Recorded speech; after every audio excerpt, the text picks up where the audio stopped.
What's up guys, this is Caleb from Srkcycles and this is Tips from a Salesman.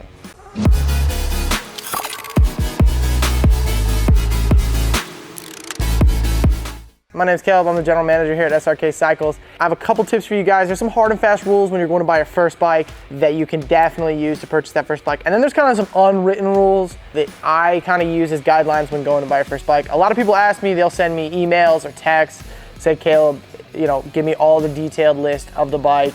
And they'll say, is this the best bike for me? Now, there are some just hard and fast rules that you stick by, but the first thing I like to get out of the way is, why are you buying a bike? If you're buying a bike as a beginner because you really just want to learn how to ride a motorcycle, then my answer is usually the same. Buy the cheapest, most reliable bike you can buy so that it gets the wind in your face and you can get out on the road. That's a very simple rule of thumb that I use. Is it reliable? Are the tires good? Are the brakes good? Is it gonna get me from point A to point B without breaking down every 10 seconds? If that's the case, buy the most cheap, reliable first bike you can get. And then that kind of moves into, like, obviously you wouldn't wanna buy a Hayabusa, but that kind of broad scopes all cruisers, most cruisers for you. Most people that shoot me a text or send me an email, they'll ask me, is this Sportster good for me? Is this Dyna good for me? If it's been your dream your whole life to own a Harley Davidson, this is kind of in a separate category, but if it's been your dream your whole life to own a Harley Davidson, then you go for it. If you're 50 and you've never owned a bike and you know this is gonna be a bike that you're gonna buy and keep, go for it. Buy your first Harley Davidson. Outside of maybe some touring bikes, there's really not a Harley Davidson I would say is a bad first bike. You might drop it. I mean, if you're 50 and this is your one and only bike and you're just taking one shot, just go for it. Buy the bike you want. If you're 20 and you're buying a Harley Davidson just because your mom and your dad ride a Harley Davidson and your uncle, called you a girl if you don't buy an American-made bike, that's kind of baloney, I think. That's not where I like to start. I don't like to start the buying process under peer pressure of, I have to own a bike and it has to be a Harley Davidson because of the lifestyle, the culture, or my mom and dad own one, I have to own one. Your mom and dad don't pay your bills, you pay your bills, so therefore don't overpay for your first bike and because it's a Harley Davidson. That's one thing I want to just get out as a disclaimer. Now, if you're, like I said, if you're buying that Harley because you want a Harley, then that's kind of like all on you, and if you're 50 and it's your first and only bike and this has just been a dream your whole life, then that's a little bit different of a story. But if you're 20, you're kind of broke and you're just buying a Harley because everyone else is pressuring you to buy a Harley, you're probably gonna get stuck with some junk, and that's not where you wanna start. So kind of the unwritten rules is that I go by is, what are the motivation you're doing to ride? Are you buying the bike to ride the bike and to get that wind in your face and to learn how to ride? If so, you're probably looking at the cheapest starter bike that's reliable. That's my opinion. That's what I would recommend you doing. If you're buying the bike and you're buying, the only thing you can buy is the cheapest Harley because everyone around you is pressuring to buy that, you're kind of in a separate category because you're really not being open to all suggestions. So let's just get that disclaimer out of the way.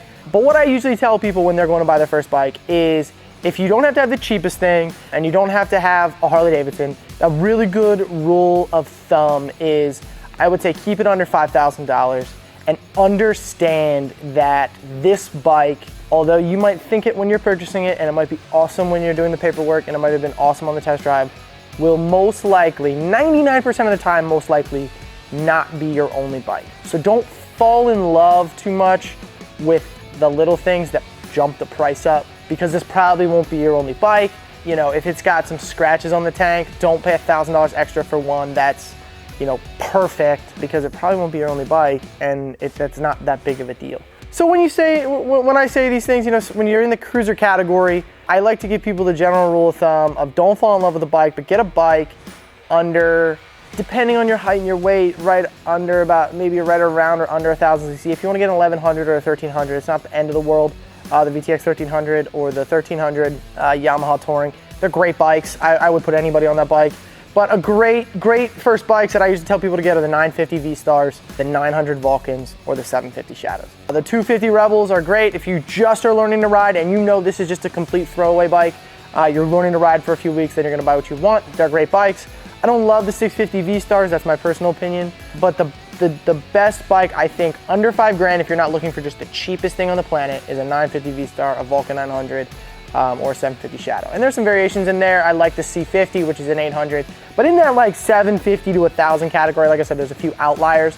But in the cruiser realm, that's where I like to stay. I think you're gonna get a lot of bang for your buck. Usually you can pick these bikes up for right around 2,500 to 4 grand, in that range depending on condition. Like I said, don't get too hung up on condition.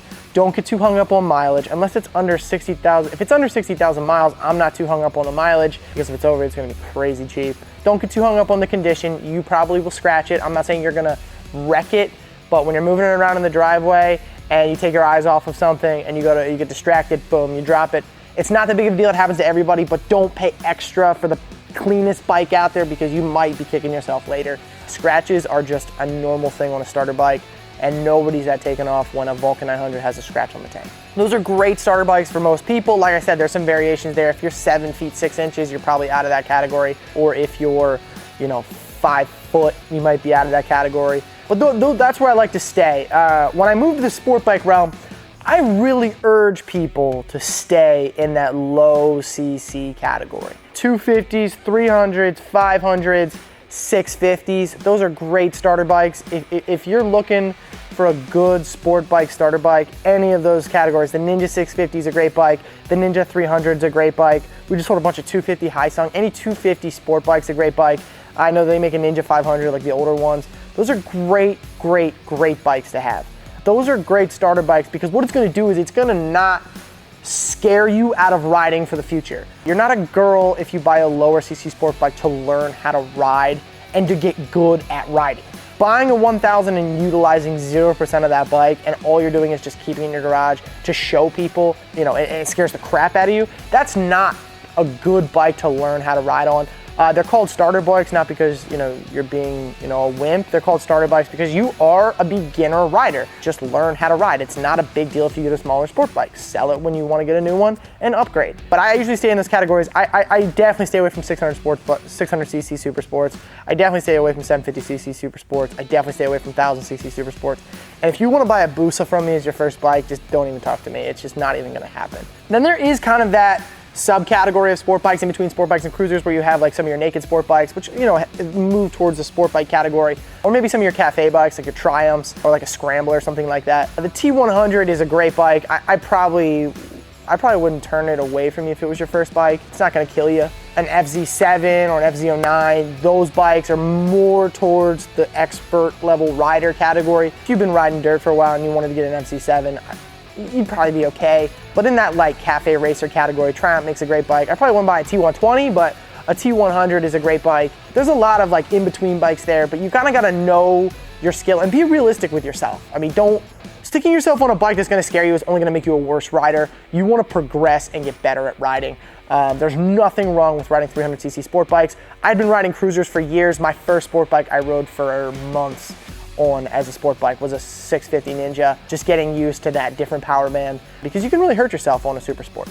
So like I said, guys, those are kind of the written rules when it comes to cruisers and sport bikes. Those are a good general guideline. But the unwritten rules I really like to live by are, if you can do it, man, just buy the cheapest running reliable bike as your starter bike, because it's gonna get you from point A to point B, it's gonna teach you how to ride, and you're gonna get that win in your face. The other unwritten rule is, don't buy the bike because of the opinion of others. If you have to, then you're a lost cause, but don't buy the Harley just because everyone's pressuring you to buy a Harley. Be smart. You can buy a Harley once you learn how to ride, but don't give in to peer pressure. Don't buy your first bike because you want to learn how to ride. Don't buy your first bike because you want to impress your friends. And that third one is just be smart about it. Understand your riding ability. Don't try and overshoot it. Be very realistic with how good you are of a rider, which is you are a beginner. You have no riding experience. There's nothing wrong with that. It'll keep you alive. Bonus thing, don't skimp on your gear. Let me say that again. Don't skimp on your gear. When you buy your first bike, don't ride it home with no helmet. Don't spend all your money on your first bike. Don't waste all your money on the bike and modifications and making it fast, and not buy yourself a jacket and helmet and gloves. Get protected, be smart. You are gonna lay it down probably, and so make sure that you're safe. That's all I got for you guys. If you guys wanna hear anything else, comment in the comments below, but that should help you out with buying your first bike.